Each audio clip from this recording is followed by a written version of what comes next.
Já chegou? Já voltou? Já voltou? Pode? Pode, fica à vontade, namora. Eu andei pensando muito, fala-se muito da transição planetária, de como o mundo está ruim, né? Ninguém aguenta mais ouvir isso, mas vocês aguentam? Aguenta, né? Vocês gostam. Mas eu não aguento. Mas eu fiquei pensando assim, gente, tá ruim, e agora? Reforma íntima no mundo em transição. Eu tenho que trabalhar. Gente, boa noite. Desculpa, boa noite. É sempre um prazer enorme estar aqui. Essa casa sempre me apoiando. Fiquei doente, 3 José foi lá em casa. Mas vamos lá. O que eu estava falando? É que eu achei que a gente já tinha conversado, que o Ana já tinha falado, né? Eu cheguei, né, agitada.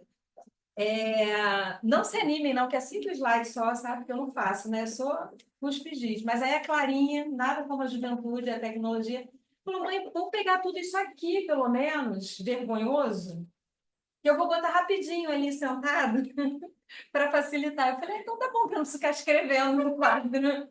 Tá? E aí, o que eu pensei? A gente está vivendo um momento de transição. Tá, todo mundo já sabe disso, todo mundo já percebeu isso. Se a gente ficar falando aqui tudo que está ruim, tudo que está... Cansou, né? Mas o que a gente tem que fazer nesse meio tempo? A gente tem que continuar a reforma íntima no mundo em transição.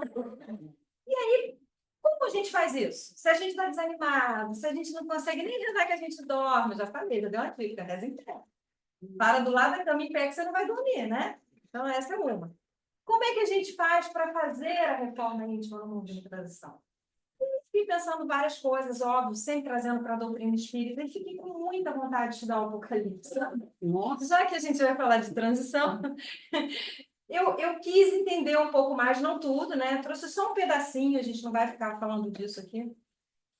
Mas eu achei muita coisa legal ali, por incrível que pareça. Achei muita coisa legal.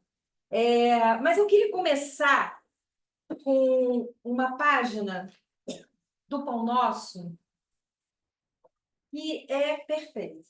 Emmanuel, ele é o capítulo 47. O problema de agradar. Eu não vou ler ele todo, porque a gente tem muita coisa para falar, mas ele começa, ele abre com uma passagenzinha de Paulo aos Gálatas, que diz assim, se estivesse ainda agradando aos homens, não seria servos do Cristo. Essa é a frase. E aí ele começa a falar, né? Já não ler tudo, né? Mas ele começa a falar, se vocês depois puderem lá dar uma olhadinha, se sobrar tempo, não vai sobrar, a gente lê lá no final.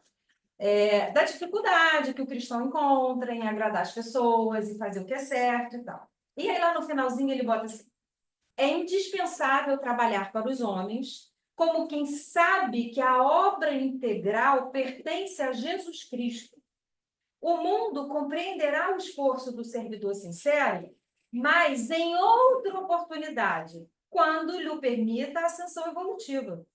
Em muitas ocasiões, os pareceres populares equivalem à gritaria das assembleias infantis, que não toleram os educadores mais altamente inspirados nas linhas de ordem e elevação do trabalho e aproveitamento. Que o sincero trabalhador do Cristo, portanto, saiba operar sem as preocupações com os juízos errôneos das criaturas. Jesus o conhece e isso basta. Então, Emmanuel traz assim para a gente, olha, se vocês quiserem agradar o mundo, vai desagradar a Deus. É isso que ele está resumindo aqui. Porque o mundo, ele não entende a tua missão divina, porque lembra que a gente sempre fala que a gente tem uma missão divina e uma missão pessoal? Qual é a missão divina de quem é cristão? Eu vou ampliar isso aí não só para quem é espírita, de quem é cristão. Pregar o cristianismo. Seguir os ensinamentos do Cristo, não é? Porque a gente não é cristão para dizer assim, eu acredito em Jesus. Pelo amor de Deus, isso aí é nada, né? Isso aí é nada. Acreditar em Jesus é pouco.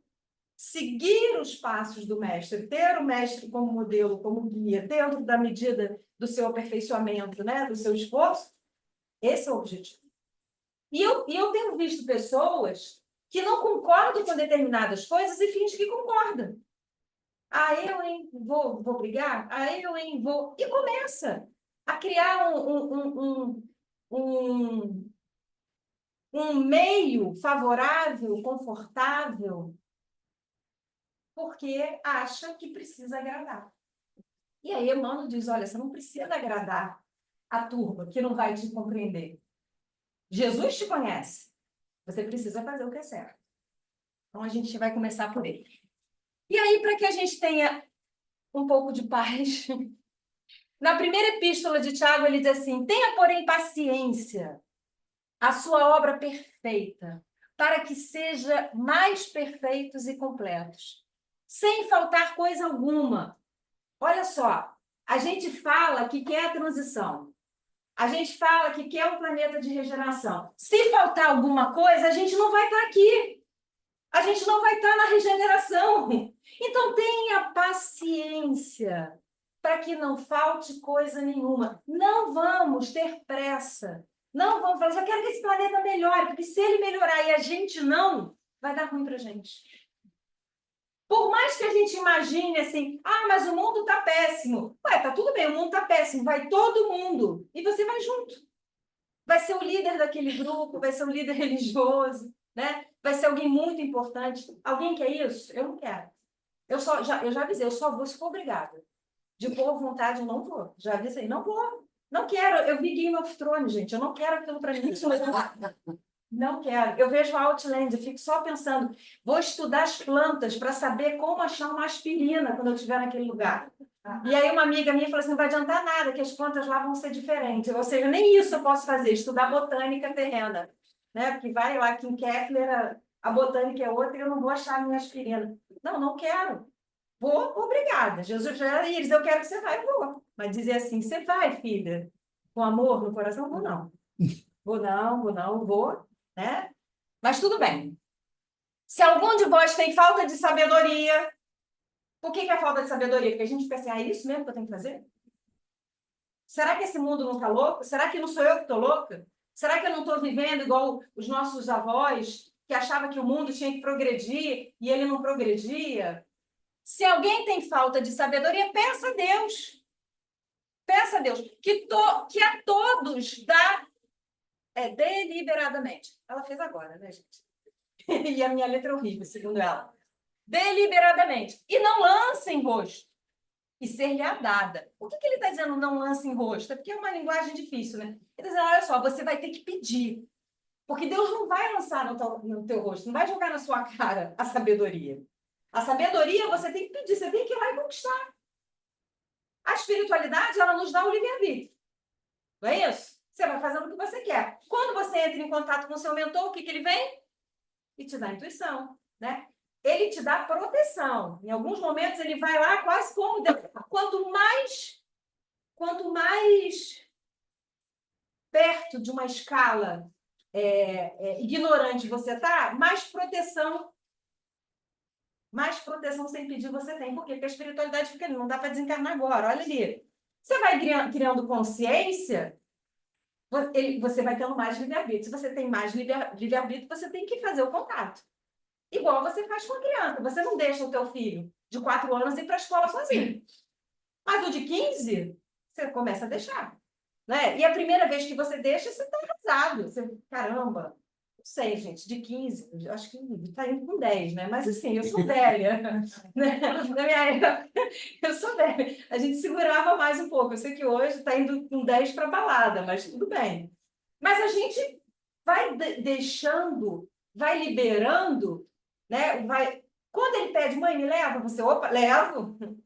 É tudo que a gente queria ouvir. Me busca, busco. Eu não, eu sempre detestei ser Uber. Eu falava assim, não, arruma uma carona aí, pelo amor de Deus. Mas a gente quer saber com quem vai, com quem tá, né? Mas tem que pedir. Porque ele chega um momento da vida que ele não quer isso. Assim como a gente não quer. Se a espiritualidade fala assim, olha, Iris, eu vou te botar aqui um anjo da guarda, é só você fazer tudo que ele manda. Eu garanto a vocês. Vocês vão falar assim, olha, eu tô a fim de mudar de lado, dá para eu ir para o inferno? Que eu não quero isso para minha vida, não. Porque vocês não vão querer. Ninguém que está sentado aqui, eu garanto a vocês, vai querer fazer tudo que o anjo da guarda de vocês mudar. Quer, gente. Eu tinha um amigo que dizia assim, gente, eu não quero ir para o céu. Não vai ter ninguém que eu conheça lá. Meus amigos vão estar tudo no inferno. Não vai ter ninguém para conversar. Eu não sei tocar harpa, eu não vou gostar daquilo. É óbvio, né? A gente, se você não está ambientado, e isso é típico. Você pega, né, a música clássica, né, o canto gregoriano. Quantas horas você consegue ouvir aquilo? Não pode mentir, tá? Pode ter alguém aí que goste muito. A gente gosta. A gente escuta uma música, duas, durante uma oração. A gente consegue assistir um concerto. Mas a gente não escuta como a música que a gente mais gosta todo dia. Mas a gente sabe que a música dos Anjos, quanto mais clássica, de volta já falou isso. Tanto que ele, quando começa, por exemplo, quando eu estou muito perturbado, eu boto logo música clássica, porque nenhum espírito obsessor aguenta. Sai de perto de mim, é uma dica também, tá bom? Aprende a gostar de Vivaldi, aprende a gostar que o negócio funciona. Então, nós não estamos ambientados, porque a gente não tem padrão vibratório para um espírito superior. O espírito superior, ele se compraz com o bem, ele se compraz quando ele pega o criminoso e socorre. A gente se compraz quando o criminoso é preso. É mentira? É mentira, quando ele é morto. Tá pesado? Mas quem não olha a televisão quando vê um estuprador, um assassino, e ele foi morto em combate, e fala assim, menos um, isso aí não tinha jeito, não. Alguém aqui não pensa isso, assim, às vezes a gente não fala porque a gente não tem coragem. A gente sabe que tem que ser contra a pena de morte, a gente é espírita. A gente sabe que aquele irmão precisa de tempo. A gente sabe que aquele irmão precisa de tempo para ser socorrido. A gente sabe que o melhor é ele estar encarnado. Melhor para quem? Para ele. Você que está do lado dele? Que está em risco? Então, a nossa necessidade de evolução e o nosso aprendizado, ele não anda junto. A gente sabe, mas a gente não sente. Porque, no fundo, quando você olha a criança que foi torturada, a mulher, você pelo amor de Deus, isso aí não tem jeito, não. Ninguém nunca falou, é só eu, gente. Não, estou até nervosa aqui, vou sair daqui refletindo. A gente se arrepende, a gente, não, que o Senhor ora pelos... Eu tenho falado muito, muito, Se ele muito, recebesse um castigo adequado, eu acho que... um castigo adequado, né? Eu acho A que gente seria melhor. precisa orar pelos inimigos. E quando a gente fala orar pelos inimigos, é orar pelos inimigos também da sociedade. De todos os matizes. A gente não vai falar de política. De todos os matizes. Aquela pessoa que você não gosta por qualquer motivo. Porque você acha que prejudica uma nação, porque você acha que prejudica um bairro, porque você acha que prejudica uma empresa, a sua família. Não é só o teu inimigo direto. E por que você tem que orar por ele? Porque você tem que pedir a Jesus que toque no coração dele, que ele escolha as melhores decisões. Não é porque você votou ou não votou, porque ele é o seu candidato ou não é. O que você precisa é estar com o seu coração aberto, né, para conter o avanço do mal. E como é que a gente contém o avanço do mal se a gente não tem o poder de decisão? Com a oração. Por enquanto é só o que a gente pode fazer, não é isso? Então a gente faz isso, independente de qualquer coisa. Agora, a sabedoria para lidar com isso, a gente vai ter que ter. Se a gente insistir em fechar as portas do coração a essa sabedoria, Deus não vai lançar no rosto. Ele não vai dar para a gente. A gente vai ter que ir atrás dela. A sabedoria de lidar com o que é difícil, a sabedoria de lidar com as dificuldades, vai fazer parte da transição. Aí vem a parte boa. Opa, foi bonito. Nós temos dois aspectos da vida cristã espírita. O lado divino e o lado humano. O lado divino depende da ação divina. O lado humano depende da ação humana. O que é isso? Nós estamos vivendo um momento que a gente cobra do ser humano, muitas vezes, uma ação que é divina. E não espera o momento da ação divina. Qual é o lado do ser humano? O lado do ser humano é você fazer o seu melhor. É você ser uma boa pessoa. é você fazer a caridade. A gente vai ver lá no final tudo que a gente precisa com base na doutrina espírita. O lado do ser humano é o seu lado ativo no bem. Se você pensa assim, o mundo está uma droga, esse mundo, essa transição planetária, essa energia, que esse mundo não melhora, e aí você não faz a sua parte, não faz a oração, não se torna uma pessoa melhor. Olha, Jesus fala que lá no fim dos tempos, as coisas iam estar tão difíceis que a caridade de muitos ia esfriar. Será que a caridade da gente também não está esfriando? Será que a gente não para e não pensa assim, ah, não vou ajudar não, ah, também, cada um por si, ah, também... Vocês não têm sentido a caridade esfriar? Você não tem sentido menos vontade de fazer a caridade? Fala a verdade. A gente faz, porque a gente sabe que tem que fazer. Mas a gente não faz com o amor que a gente fazia antes. A gente não faz com o amor que a gente fazia antes. Porque a gente está vivendo esse momento. A gente está vivendo esse momento, essa energia deletéria, é a energia da transição. Nós recebemos muitos espíritos que estavam nos umbrais. Todos os espiritualistas, eu nem estou falando dos espíritas, kardecistas, cristãos, todos os espiritualistas que trabalham com mediunidade, eles falam que nas incursões ao umbral, o umbral está cada vez mais vazio, e a Terra cada vez mais cheia de umbralinos. E a gente aqui. Agora, eu preciso desenvolver o meu lado humano, que cabe a mim. Depende da minha ação.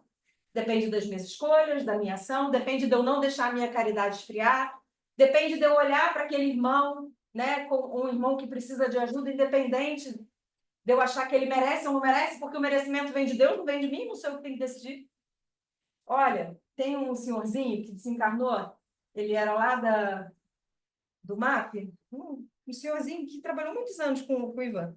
E aí o Ivan conta uma história muito interessante, que ele desencarnou com, acho que, não sei se era mais de 90, e aí ele se manifestou logo depois de uma mesa mediúnica, e o Ivan perguntava para ele assim, mas e aí, como é que você está? E ele falando só coisas boas, né? Falou que foi socorrido, que encontrou, que trabalhava na casa, que já estava melhor. E falou assim, mas você tem algum arrependimento? Ele falou, eu tenho. Eu tenho um arrependimento que me dói a alma, de ter exigido de algumas famílias um atestado, uma comprovação da sua miséria. E aí o Ivan ficou assim, né?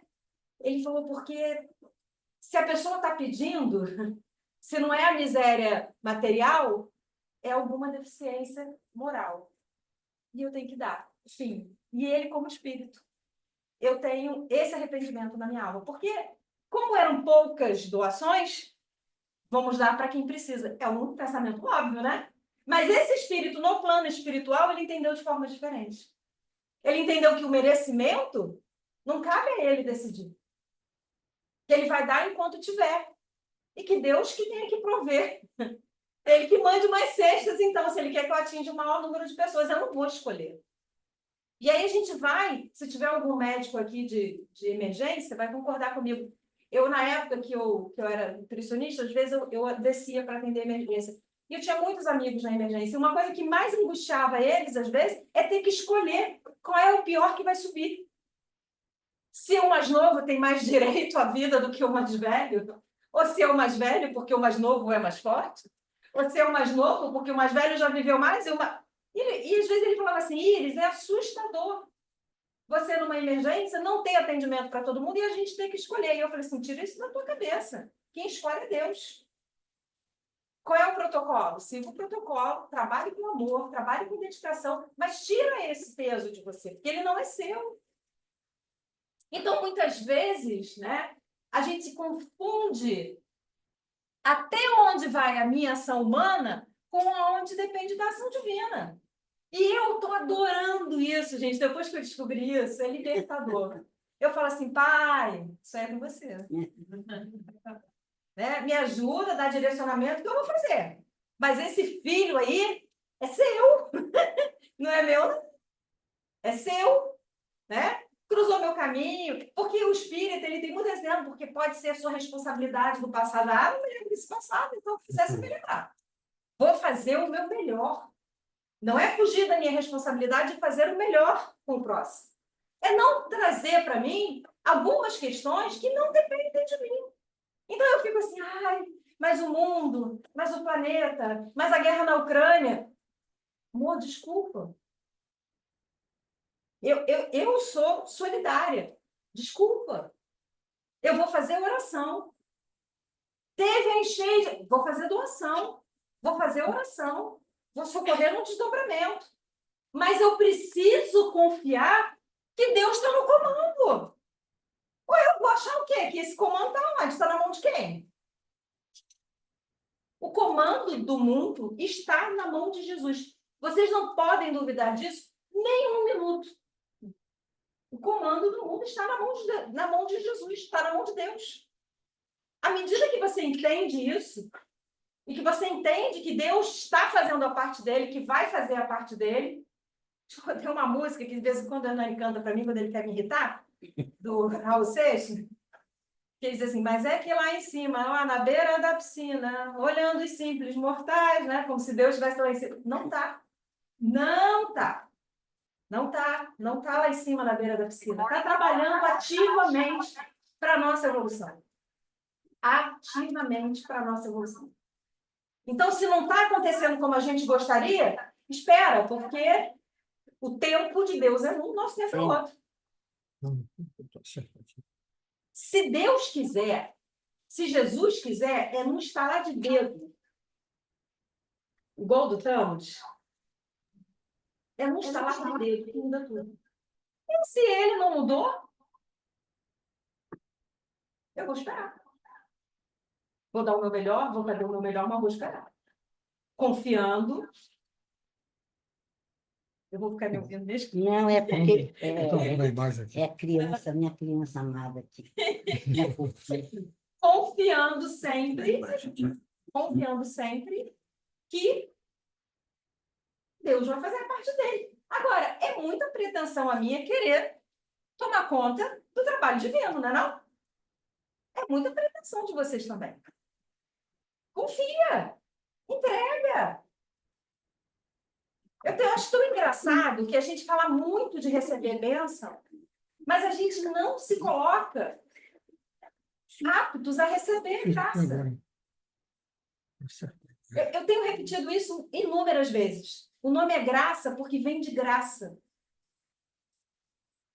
O nome é graça porque vem de graça. Se coloca para receber a graça. Fala, Senhor, eu recebo. Eu recebo a tua graça, o teu amor, a tua bondade. Porque a pessoa fica assim, ai, mas o mundo está tão... Eu sou filha de Deus. Eu estou aqui pronta para receber a graça. E que a graça caia sobre todos nós. Tinha uma frase, era Deus que te ajude, a mim não desampare, né? É isso. É eu começar a colocar nas mãos de Deus aquilo que eu não consigo resolver. Mas com a confiança de que vai ser resolvido. Vamos passar mais um? Aí a gente vai falar do Apocalipse. Só um iniciozinho. O que acontece? João recebe uma visão, né? Uma visão sombria de um anjo. Não vou falar aqui do anjo, que não interessa, mas esse anjo diz assim, olha, você vai ter que mandar para 7 igrejas da Ásia uma mensagem. Analisando a mensagem das 7 igrejas, a gente começa a pensar o quanto a gente se identifica com os nossos grupos sociais atuais se identificam com parte dessas igrejas. É impressionante. E aí ele começa a dar a dica, por isso que eu achei interessante a reforma íntima no mundo em transição. Porque ele começa a dar a dica para que essas pessoas sejam salvas, para que essas igrejas sejam salvas. Aí a primeira ele diz assim, a igreja de Éfeso. Eu conheço a tua obra, teu trabalho, a tua paciência. É só elogios para a igreja de Éfeso. Mas aí ele diz assim, mas eu tenho contra você, porque ele vai falando o que ele tem a favor e o que ele tem contra. Que bom, que tem alguma coisa a favor da gente também, né? Mas eu tenho contra você que abandonastes o primeiro amor. Abandonastes o primeiro amor. Aquilo que te inspirava, aquilo com que você começou, você abandonou. Você continua. Você faz a obra, faz o trabalho, tem paciência, mas não tem mais o amor com que você fazia. Quem se identifica? Quem já foi fervoroso, apaixonado pela doutrina, encantado, e agora só vai. Quem se identifica? Aí é só para a gente se identificar onde a gente está. Mas ele diz o seguinte, eu tenho a seu favor também que você detesta práticas nicolaíta. Prática nicolaíta. Nicolaíta era um grupo, que alguns chamam de seita, mas era um grupo que disseminava uma doutrina contra os evangelhos de Jesus. Era uma doutrina anticristã. Ela só é citada no Apocalipse. Em nenhum outro lugar da Bíblia ela aparece. E aí eu te pergunto, será que essa doutrina não era que ia acontecer no Apocalipse? Será que que eles chamavam de nicolaítas não estariam ativos no Apocalipse? O que a gente tem vivido ultimamente? A gente tem vivido ultimamente pessoas pregando doutrinas anticristãs. E eu escuto pessoas falando, a gente tem que acabar com o cristianismo. O cristianismo é a base de todo o mal. Gente, você não tem ideia do que é o cristianismo.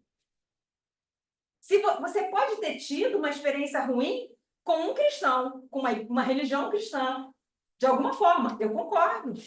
Porque nós somos humanos e já fizemos muita besteira. Mas se você pegar Mateus, Marcos, Lucas e João, você vai entender que é outra coisa. E eu tenho batido muito nessa tecla. Quando alguém vem falar alguma coisa para mim, porque o cristianismo, eu falei assim, isso está onde? Não, está na Bíblia. Eu falei, não, eu quero saber se está em Mateus, Marcos, Lucas e João. Porque eu leio muito esses 4 livros e eu nunca vi isso. E aí a pessoa fica, não, eles falam, eles quem? A gente precisa esclarecer as pessoas, a gente precisa cristianizar, gente. Como apóstolos do Cristo, a gente precisa disso. Porque a gente está combatendo toda essa gama que tem como finalidade excluir o Cristo do planeta Terra. Não vai conseguir. Eu estou bem tranquila, essa é a parte de Deus, mas eu vou fazer a minha parte. Esmirna. Esmirna é muito interessante, porque ele diz assim, olha só, conheço tua pobreza, não tenha medo do sofrimento. Ele não conhece tua pobreza, ele fala, mas és rico. Aqui eu não botei o texto é gigante. Não tenhas medo do sofrimento. O diabo lançará alguns na prisão para os tentar.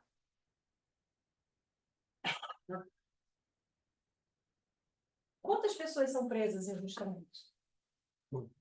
Quantas pessoas boas, quantas pessoas... Mas ele fala assim, olha, não tenhas medo do sofrimento.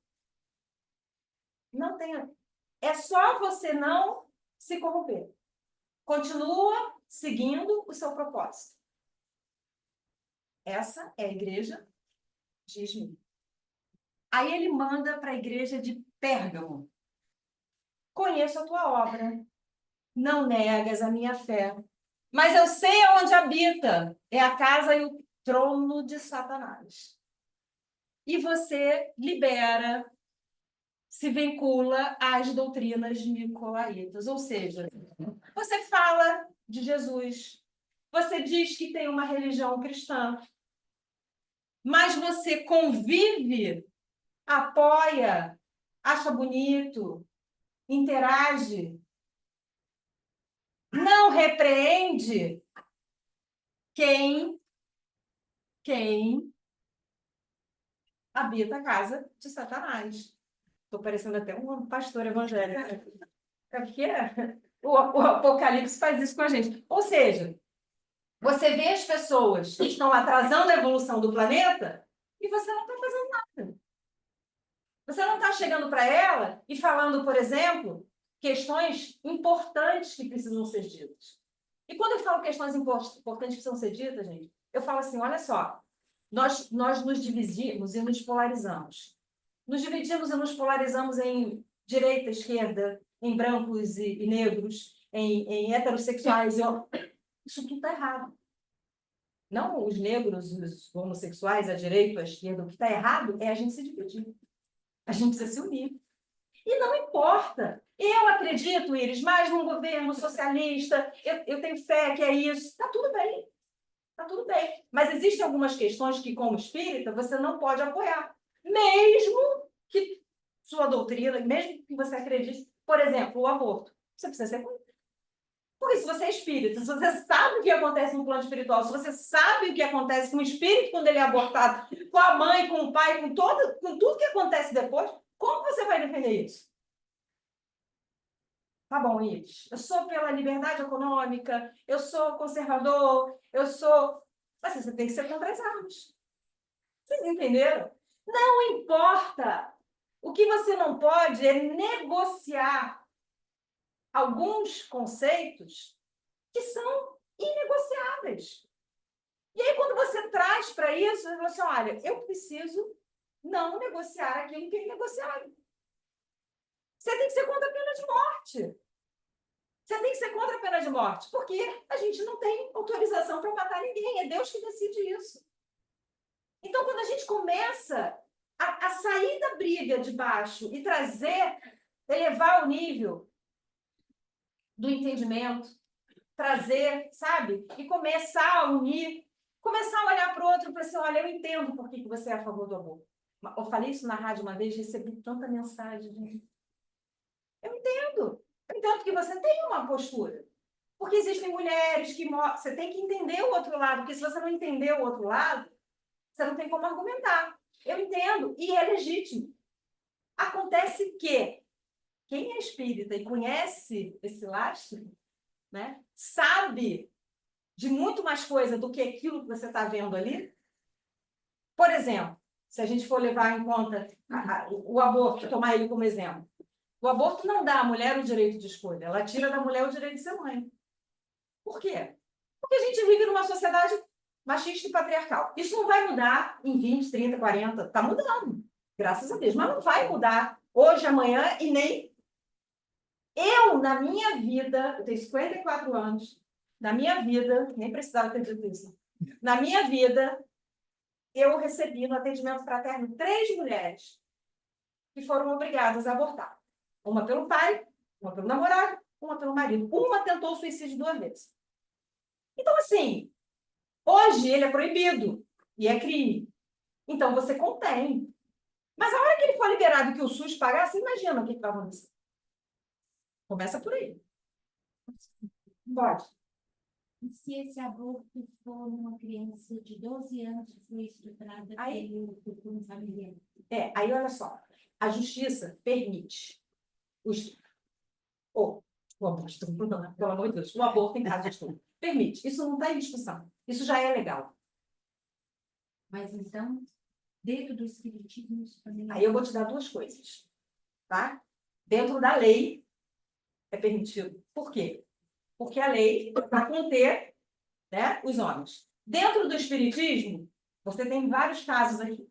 Se aquele espírito da mãe da criança, de quem está em volta, for o espírito mais evoluído e conseguir levar essa gestação a termo, e eu vou te contar um caso, tá? Vai ser uma evolução absurda. Se não for, é individual. É cada um de acordo com as suas obras. Entendeu? É individual. Eu não sei quem é nem o espírito, eu não sei quem é a criança que sofreu, mas no contexto, é óbvio, ela fez alguma coisa dentro da lei, e dependendo, e ela era uma criança, não tinha poder de decisão no caso do aborto. Tá? Mas, por exemplo, eu tive uma vez eu fui fazer a unha, porque eu sou para-raio, né? Vou fazer a unha, a pessoa me conta a vida dela toda. E aí, ela falou assim, posso contar uma coisa para você? Eu falei, pode. Ela nunca contei para ninguém aqui no salão. Eu falei, gente, ou é suicídio de alguém, porque suicida, né? Ela falou assim, quando eu tinha 14 anos, eu fui estuprada. Na verdade, eu e a minha prima, e a gente apanhou muito, eles acharam que eu tinha morrido, que era mais de um. Ela morreu, eles mataram a minha prima e acharam que eu tinha morrido, mas eu sobrevivi. Entraram na nossa casa, a gente estava em casa sozinha, e 3 meses depois, eu descobri que eu estava grávida. E aí, a gente foi para fazer o aborto, até por conta de tudo que aconteceu, mas na hora eu não quis fazer. Eu cheguei para minha mãe e falei assim, mãe, eu não quero fazer isso. Eu sei que a criança é filho de um monstro, mas eu não quero matar essa criança, a criança não tem culpa, eu não quero fazer isso. E a mãe falou, vou fazer o que você quiser. Quando quando eu tive a criança, e aí a gente já dá para adoção. Quando eu tive a criança, eu pedi para segurar. E eu senti que ele era meu. E eu cheguei para minha família e falei, mãe, eu não quero dar para adoção. Já estava lá a mãe chorou, foi uma confusão do caramba, porque eu desisti da adoção na hora de entregar. Eu sempre tive um medo muito grande, porque dele ter herdado do pai, porque a pessoa não é espírita, né? Dele ter herdado um gene violento, dele ter herdado o meu filho. Eu tenho 3 filhos, e depois eu me casei e tive 2 filhos. Ele é o filho mais cavalheiro, é o filho que cuida de mim, é o filho que cuida de tudo. O meu marido assumiu ele como filho, sabe da história, é o filho que ele mais gosta. Ele é o melhor filho que eu tenho, ele é uma alma boa, ele cuida da família, ele trabalha desde cedo. Todo dia eu agradeço não ter tirado e não ter dado ele. Porque dos meus 3 filhos, ele é o melhor. E é um cavalheiro com as meninas. Você acha isso normal? É super normal, né? Porque ele é um espírito individual, ele não tem nada a ver com aquele homem. Absolutamente nada. Nada. Ele, pelo jeito, ele tinha a ver com você. Para você ter a certeza de que ele era seu, pena que ele tenha vindo, né, de uma forma tão dolorosa. Mas eu não tenho como te explicar, Deus tem como explicar. Então, assim, eu não vou chegar para uma menina ou para uma mulher que foi estuprada dizendo assim, olha, fica com essa criança. Não vou, não vou. Talvez eu não fizesse isso, como é que eu vou falar isso para ela? Entendeu? Mas se ela ficar, não duvide, nada por acaso. Nem mesmo isso. Nem mesmo as dores mais dolorosas. Nada é por acaso. Mas a justiça permite. Então, quando você for fazer o seu discurso, você diz isso. Entendeu? Por quê? Porque quando a gente analisa do ponto de vista espiritual, o desgaste para aquele núcleo familiar é absurdo. E é tão absurdo que você vê. Agora, esquece o ponto de vista espiritual. Você começa a estudar a quantidade de mulheres que tentam suicídio, que entram em depressão, porque elas sentem, primeiro, a presença daquele feto que foi rejeitado. Se ele for o seu inimigo, que vocês tinham que se ajustar, ele volta com uma inimizade mais forte. Se ele era alguém que você amava, entra o repreendimento, que você vai para o desdobramento, você encontra, lembra, sabe que causou dor a alguém que você amava. Entendeu? Então, quando a gente fala de valores que são negociáveis, a gente precisa se unir. A gente precisa explicar com calma, com carinho, com dedicação, trazendo fatos, trazendo conhecimento, mas se posicionando. Porque se eu não me posiciono, eu tô... Vai chegar, porque não chegou essa... não chegou essa igreja, mas vai chegar. Então, vamos lá. O Pérgamo, eu conheço a tua obra, não negas minha fé. É aquela pessoa, não, eu sou evangélica, sou cristão, mas está sempre flertando com o anticristão. Está sempre ali naquele limiar, tá tudo bem, né? É o famoso, tinha um amigo meu que falava assim, não, eu sou um católico não praticante. Eu falei assim, que religião é essa? Não conheço.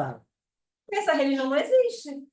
Mas engraçado, eu falei, amor, não tem, essa religião não existe. Porque se você é católico, você precisa praticar. Se quiser, missa domingo. Não existe. Ah, eu sou espírita não praticante. Não, você não é nada. Desculpa. Não existe essa religião. Não existe uma religião que você aí não pratica. Porque a religião é praticar. É ligar o homem a Deus. Se você não pratica, você não é. Ah, minha religião sou eu e meu Deus mesmo. Boa, fundou uma religião só para você. Tá ótimo. O problema da religião que você funda só para você é que, como você é o dono, né? Você é o palestrante, você é o médium, você é sozinho, né? A chance de você sofrer uma fascinação, uma obsessão é muito grande. Não estou dizendo que você não consegue, não. Pode ser que você consiga, mas eu prefiro, quando 2 ou mais pessoas reunidas em meu nome, ali eu estaria. Eu preciso. Quando você vem aqui, e a diferença de você assistir online e você vir aqui? Na época da pandemia, a gente ficou online, porque foi obrigatório. Tem gente que continua online por preguiça, tem gente que continua por necessidade, temos de tudo. Mas quem vem aqui sabe a diferença de estar aqui. Sabe a diferença de estar aqui, de receber. Não é como palestrar, a palestra é mesmo, o que eu estou falando aqui é porque vocês estão vindo lá. Mas essa energia aqui, essa psicosfera, a gente não tem em casa. A não ser que seja a casa do evangelho, né? Mas esse é a casa do evangelho, já vira casa de socorro, já vira casa espírita. E muitas casas espíritas começam em culto do lar. Não é isso? Eu nem vou dizer onde é que ficava o trono de Satanás, hein? Não, eu vou dizer assim, é na Turquia. Tem ninguém aqui descendente de turco, não, é brincadeira. Aquela região era uma religião muito difícil. E essa igreja ficava lá. Tiatira. A favor, ele diz assim, você tem uma conduta de amor, fidelidade ao serviço, perseverança. Contra, tolera Jezebel, que ensina prostituição. E aí ele começa a falar da sexualidade. Essa casa aqui tem conduta de amor, de fidelidade, trabalha no bem, mas é promíscuo. Alguém se identificou aí? Não. Ninguém vai falar, né? Essa casa é a casa da promiscuidade. E a gente está vivendo hoje o quê? Pode tudo, é o trisal, é o amor livre, né? Como diria Paulo de Tarso, tudo posso, nem tudo me convém. Né? Só a energia que emana. Olha, se vocês forem fãs daqueles assassinatos, aqueles programas de assassinato, de investigação, a quantidade que tem de BO nos relacionamentos múltiplos prova que isso aí é uma coisa complicada, viu? Tem sempre alguém que não está feliz com essa história, gente. Coisa mais difícil é estar todo mundo de boa ali. Tá tudo bem. Eu vou permitir você ser do jeito que você é. Mas eu preciso ser de acordo com a conduta que eu estou vivendo. Entendendo o que é a doutrina cristã, que é monogâmica. Que é monogâmica. Desculpa quem não gostou, mas é. Mas é. É. Para quê? Para que você possa constituir. Para que você vem com casal? Porque você também pode ficar solteiro, né? Para que você tem um parceiro? Eu digo casado é qualquer coisa, tá, gente? Pessoas que estão juntas, né? Para que você tem um parceiro para a vida? Quando você vai desenvolver alguma missão que você não consegue fazer sozinho. Para apoiar, dar suporte. Para apoiar, dar suporte, tem que ser alguém que você tenha uma comunhão de ideias, de pensamento. Não é isso? Ou quando é algum resgate, quando é algum reajuste. Se não for para isso, você vem numa missão ímpar. Vários espíritos vêm em missão ímpar, principalmente os missionários. Então, quando você forma uma família, constitui uma família, né, qualquer família, pode ser uma família homoafetiva, qualquer família, você constitui uma família e você dá valor àquela família, você cria, né, aquele laço familiar, é para que você passe base para os espíritos que você vai receber. Não é isso? Então, quando você começa a perder esse elo, perder esse laço, esses espíritos perdem a referência. Eles começam a nascer, olha, eu digo que hoje em dia, a maior referência que você pode ter, a maior referência, o maior talento que você pode receber de Deus hoje, é uma família estruturada. Porque é uma família que vai te dar suporte, que vai te dar entendimento, que vai te dar cobrança. Porque se você nasce num lar desestruturado, ninguém te cobra nada. E se ninguém te cobra nada, você não anda para frente. Você não cria disciplina. E se você não anda para frente, não cria disciplina, você se perde.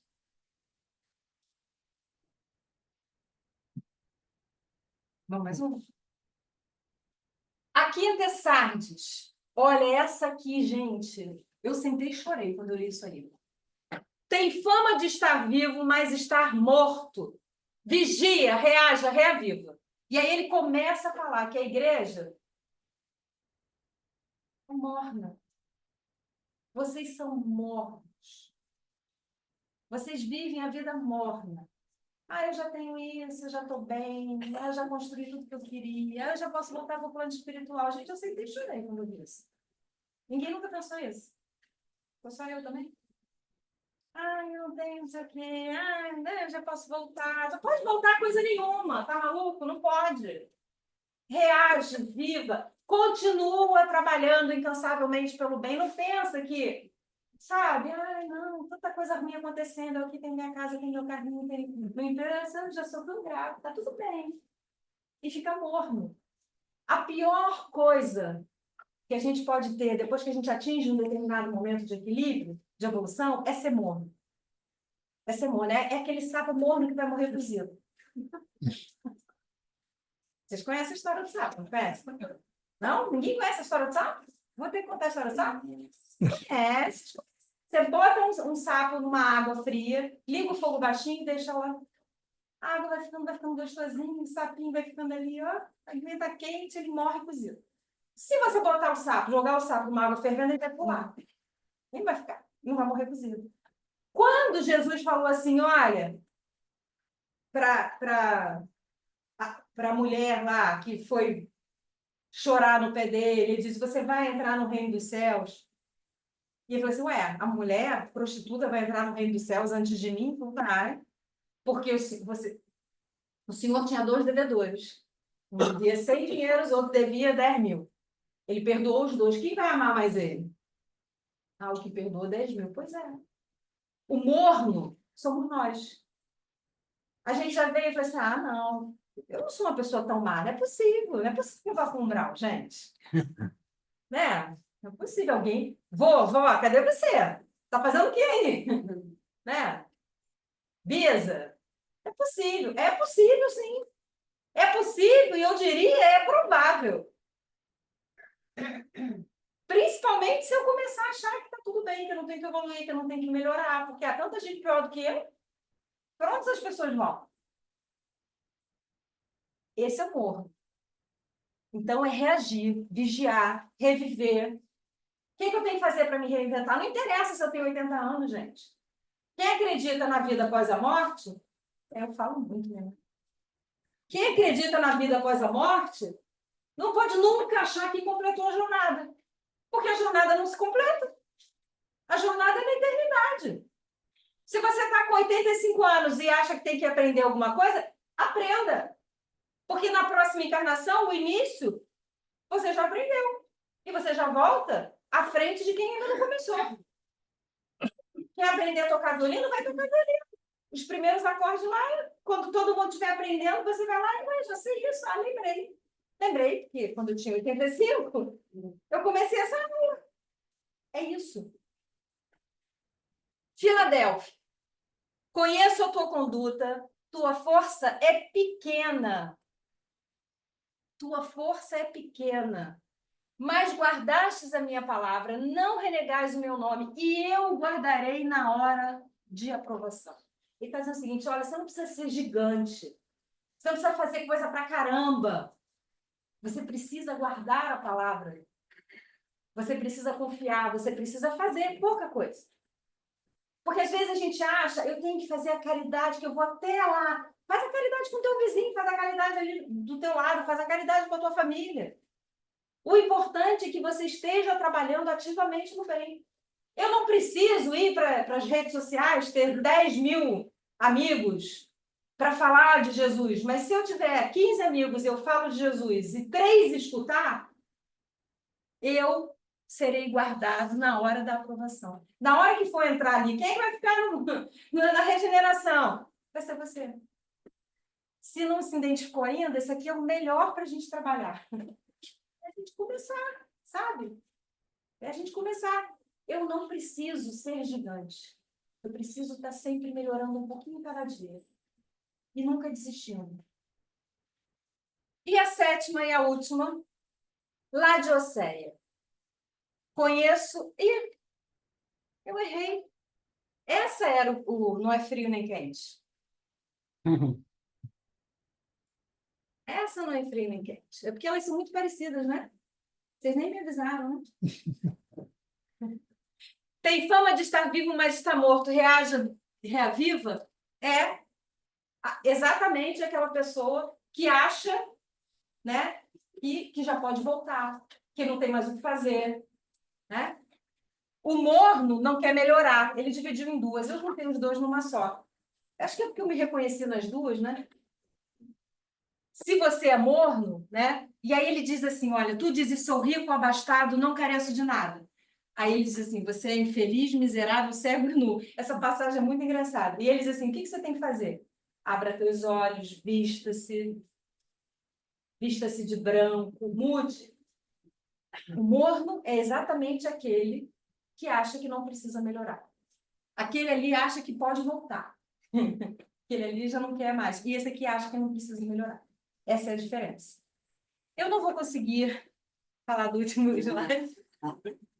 Eu não vou conseguir chegar justamente... Só bota ele aí para a gente ver. É pouca coisa, tá? Que era só para finalizar, porque a gente tem que terminar, infelizmente, eu falei demais. Para que a gente possa sair, não sei aonde vocês se encaixaram nas igrejas, mas vocês perceberam, vocês conseguiram perceber o quanto aquelas igrejas representam os núcleos que a gente tem hoje? O quanto a gente se identifica com algumas delas, com outras não, graças a Deus, mas o quanto a gente... E o que João dizia era, né, o que ele recebe na mensagem, aqui no Apocalipse, ou seja, na divisão, isso tudo vai estar acontecendo. Mas ele começa a dizer o que você tem que fazer para melhorar. E é difícil. E aí a doutrina espírita, né, ele traz princípios. Eu queria falar só do primeiro, porque o resto, vocês já ouviram falar demais, não precisa a gente gastar aqui. Esse primeiro aqui. Você é imortal. Nunca se esqueça que você é imortal. Ah, mas matou, roubou, matou... Você é imortal. E na mesa mediúnica, quantos doutrinadores a pessoa está ali que matou a minha família, você não está vivo? Quantas vezes o doutrinador usa esse artifício para trazer ele de volta? Volta filho dele, você vai recuperar o dinheiro, olha, ele ganhou dinheiro dessa depois daquele que ele roubou de você, você vai estar muito mais rico agora. Você é imortal. E se você é imortal, molde a sua vida por essa verdade. Comece a moldar a sua vida por essa verdade. Por quê? Porque você molda a sua vida pelo finito. Você molda a sua vida sempre pelo finito. Você está sempre fazendo alguma coisa para acabar. Sem fazer... eu vou trabalhar até 60 anos e vou aposentar. Agora não vai mais. Vou aposentar. Eu vou agora Para com uma alegria. Né? Não tem mais essa. Acabou essa brincadeira. Você está sempre fazendo alguma coisa? Eu vou construir para dividir. Constrói para a eternidade. Pensa assim, isso aqui que eu estou deixando é um legado. É um legado para a humanidade. Vai lá e planta uma árvore, é um legado. Não interessa se você não vai colher aquela sombra. Sabe? É trabalhar, porque você pode precisar daquela sombra quando você voltar.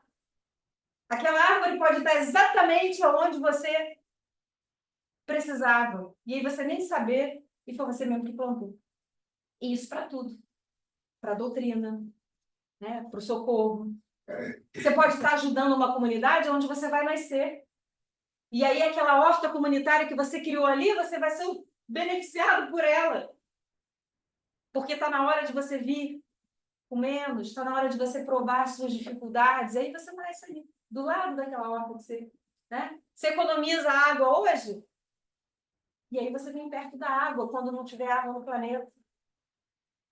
Quem é que vai estar perto da água? Quem economizou, não vai ser quem gastou. Então, viva moldando a sua vida com essa verdade. E começa a adquirir um bom hábito e perder um hábito ruim. Faça uma lista dos hábitos que você quer adquirir, dos hábitos que você quer perder, e pega um só. Sai pegando tudo, não vai dar certo. Pega um só. E começa a trabalhar. E começa a trabalhar. Porque o resto todo, lembra do primeiro slide? Pede a Deus direcionamento, sabedoria nas suas orações. Que Jesus os abençoe. E assim seja. Mas eu não sei.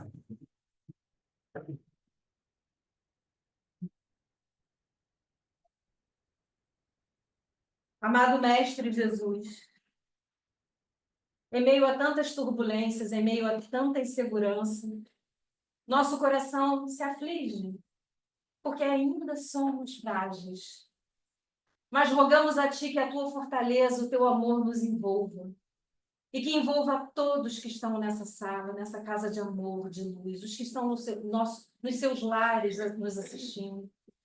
Pedimos por todos aqueles que sofrem a dor da violência física, da violência da guerra, da violência urbana, da violência doméstica. Falamos aqui das crianças. Mestre Jesus, proteja nossas crianças, proteja as mulheres. Que tu possa, Mestre Jesus, proteger aqueles que sofrem as dores do corpo físico, adquiridos de outras encarnações, das expiações, aqueles que nem conseguem ir para os hospitais, que não conseguem tratamento, aqueles que passam as dores das doenças psíquicas, psicossomáticas, da depressão, da crise de ansiedade, da síndrome do pânico, das doenças do mundo de transição. Aqueles que passam pela dor do arrependimento, do remorso, aqueles que passam pela dor das obsessões, das subjugações, das fascinações. Ah, Mestre Jesus, rogamos a Ti que o nosso coração esteja aberto, aberto para continuar mudando, para continuar melhorando, para continuar trabalhando, para passar por essa transição, sabendo que os nossos, aqueles a quem amamos, estão vivos do outro lado, trabalhando conosco nesse momento. Porque não é só os encarnados que vão evoluir, é o planeta. E os desencarnados vão evoluir juntos. Então, Mestre Jesus, agradecemos o teu amor, a tua bondade, a tua paz. Rogamos a ti que essa tua paz esteja conosco, que possamos retornar aos nossos lares levando a tua imensa paz e que em paz possamos nos encontrar. Assim seja, graças a Deus. Graças a Deus. Vamos aos passos.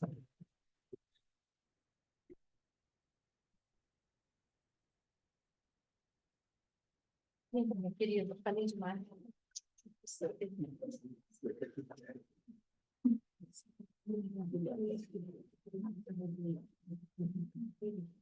Ah, sim. Gente, um pouquinho antes de vocês irem para os passos, eu tenho um recado a dar. A semana que vem, dia 18, foi dado pelo governo municipal ponto facultativo 18 e 19. E eu não queria esquecer disso, e agora a Tereza me lembrou. E aqui nós somos praticamente um ponto especial para quem vai para a Barra, porque parece que eles estão fazendo isso pelo Rock in Rio e também pelas taças Libertadores que terão aqui. Então, nós estamos pensando em suspender o nosso trabalho, porque aqui será realmente, vão fechar as ruas vão ficar fechadas, e nós vamos ficar com alguns problemas para poder nos locomover. Então, por favor, acessem as redes do Aliança, façam alguma coisa para saber se nós vamos ter, porque provavelmente nós não teremos.